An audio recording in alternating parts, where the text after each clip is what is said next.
Pimpinan yang kami hormati, Pak Menteri, Pak Wamen, bersejajaran yang saya hormati, dan anggota Komisi 4 yang saya banggakan.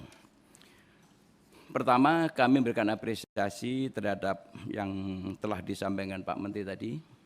Tentunya dalam perencanaan kami serahkan sepenuhnya kepada pemerintah, karena pemerintah nanti akan yang mengeksekusi dan sebagai pelaksana.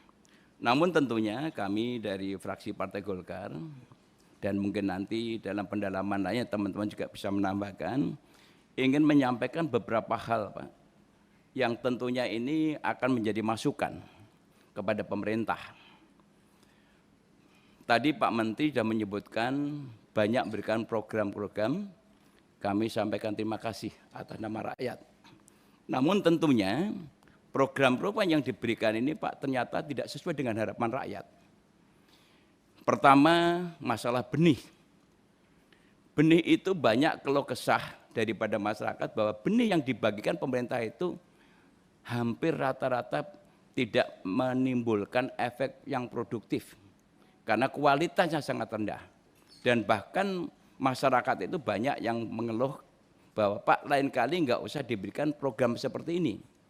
Karena benih atau varietas itu Pak juga tergantung daripada wilayah dan lokasinya masing-masing. Seperti zaman dulu pernah kami juga dapat hibrida, dan waktu itu kami ingat pada waktu saya dari pimpinan kita ke Cina itu juga Cina mengatakan kenapa heran Indonesia kok menanam hibrida. Padahal di Cina sendiri itu hibrida masih dalam posisi untuk dikaji terus menerus. Tapi kita kan terus berlanjut sampai batas waktu tidak ditentukan ketika itu.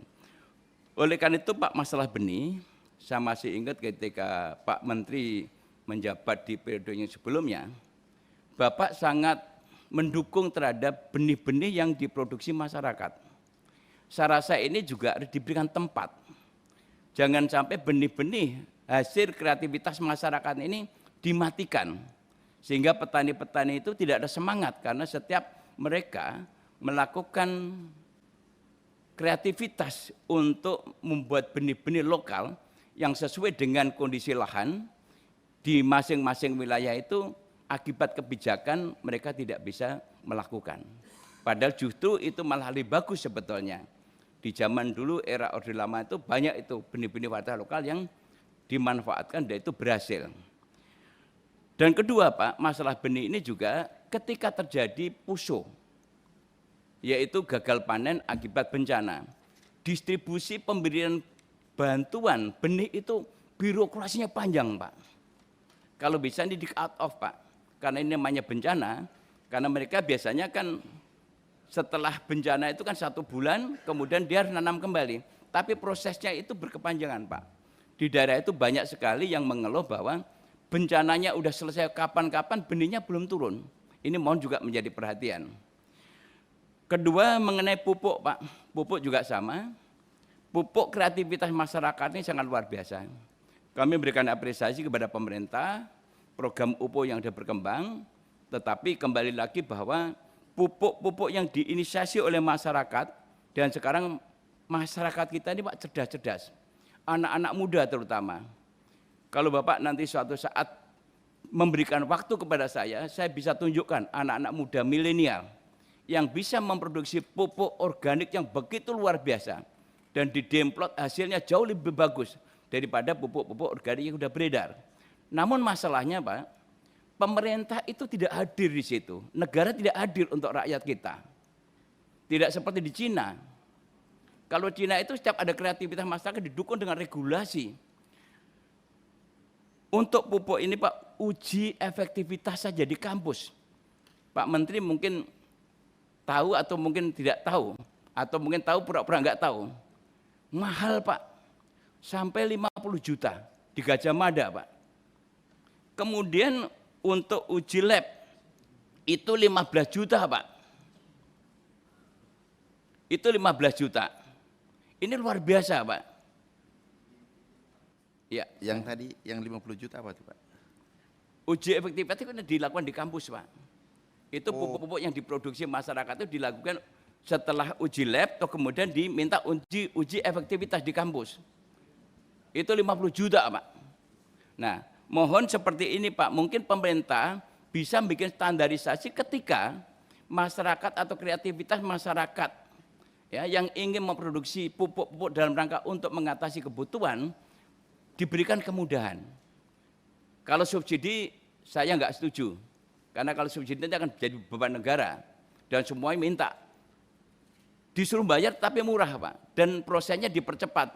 Jangan sampai alasan gara-gara akan menaikkan biaya kemudian prosesnya menjadi lama. Ini juga mohon menjadi perhatian daripada Bapak Menteri dan Pak Wakil Menteri. Terima kasih Pak Wamen.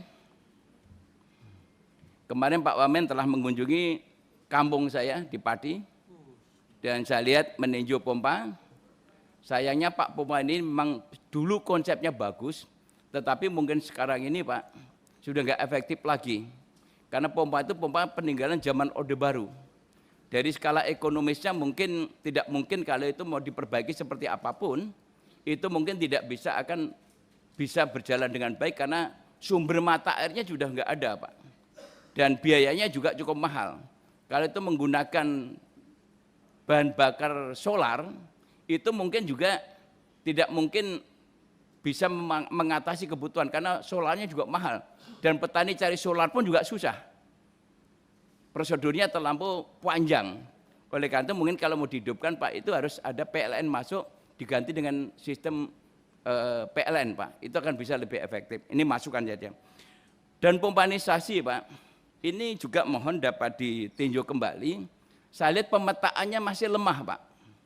Jadi program-program pompanisasi kami turun di lapangan, seperti video yang kami share ke para teman-teman di kementerian, itu banyak Pak irigasi yang primer, sekunder, itu semua kering Pak. Dan Bengawan Solo kami telusuri Pak, dari mulai Blora sampai terus menelusur sampai kemarin ke daerah perbatasan Lembang itu Pak, ternyata juga tidak seperti Bengawan Solo zaman dulu Pak. Akhirnya juga sudah menyusut cukup drastis. Sehingga ini persoalan-persoalan serius dan saya mohon Pak, ini mungkin menjadi perhatian, kalau bisa Pak digeser, dirubah menjadi pompa sumur dalam Pak. Itu lebih efektif, walaupun manfaatnya itu tidak semaksimal itu, mungkin bisa dapat 20-15 hektar, itu mungkin bisa lebih efektif, lebih banyak sumur dalam. Karena biaya untuk beli air ini mahal Pak. Di beberapa tempat saya survei itu, untuk biaya tanam jagung Pak, 1 hektar itu untuk beli air, mulai dari masa tanam sampai mereka itu menghasilkan panen, itu per hektarnya hampir habis 1,5 juta per hektar. Kalau tembakau di daerah tertentu itu hanya 1 juta, satu tangki 125.000. Kalau di daerah lain ada yang 150.000 per tangki. Dan 1 hektar itu mencapai 150.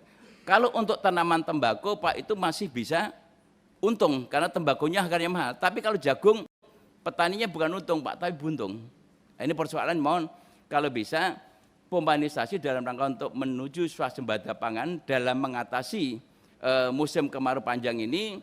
Terobosan pemerintah sebetulnya bagus, mungkin salah menerapkan apa yang harus diberikan kepada masyarakat karena pemetaannya ini masih kurang akurat. Ini yang kami sampaikan kepada Pak Menteri. Jadi sumur dalam, jalan usaha tani itu juga mohon Pak, itu juga menjadi hal yang penting bagi masyarakat.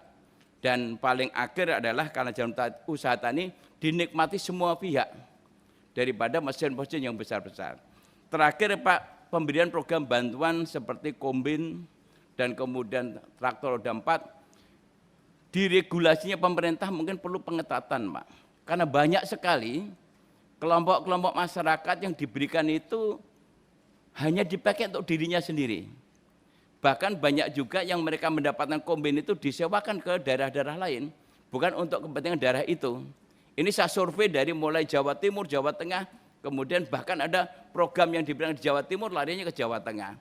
Program di Jawa Barat masuk ke Jawa Tengah, program di Jawa Tengah masuknya ke Jawa Barat. Ini mungkin perlu ditinjau kembali agar semua program-program yang diberikan pemerintah bisa tepat sasaran dan bisa bermanfaat bagi masyarakat. Bahkan saya Pak menyampaikan dan laporan, kami menarik program yang saya berikan pada petani dalam bentuk kombin. Saya tarik karena pada waktu saya itu memberikan program yang tujuannya untuk masyarakat itu dan untuk kabupaten itu disewakan di tempat lain. Kami punya tim dan langsung saya koordinasi dengan dinas, izin saya tarik. Dan nanti saya berikan kepada masyarakat yang betul-betul bisa memanfaatkan untuk daerah kabupaten yang kita berikan. Karena tujuan program ini adalah untuk wilayah itu, bukan untuk wilayah lain. Jadi ini mungkin menjadi perhatian Pak Menteri dan Pak Wamen juga jajaran eselon 1 mudah-mudahan bisa menjadi perbaikan ke depan. Pada dasarnya kami fraksi Golkar setuju dengan apa yang Bapak sampaikan perencanaan, tapi perlu evaluasi menyeluruh terhadap program-program yang Bapak berikan. Mudah-mudahan ini membawa keberhasilan dan insya Allah mudah-mudahan untuk periode berikutnya Bapak akan melanjutkan kembali dan kita tinggal mereview kembali tentang rencana kerja kita ini. Demikian, terima kasih. Assalamualaikum warahmatullahi wabarakatuh.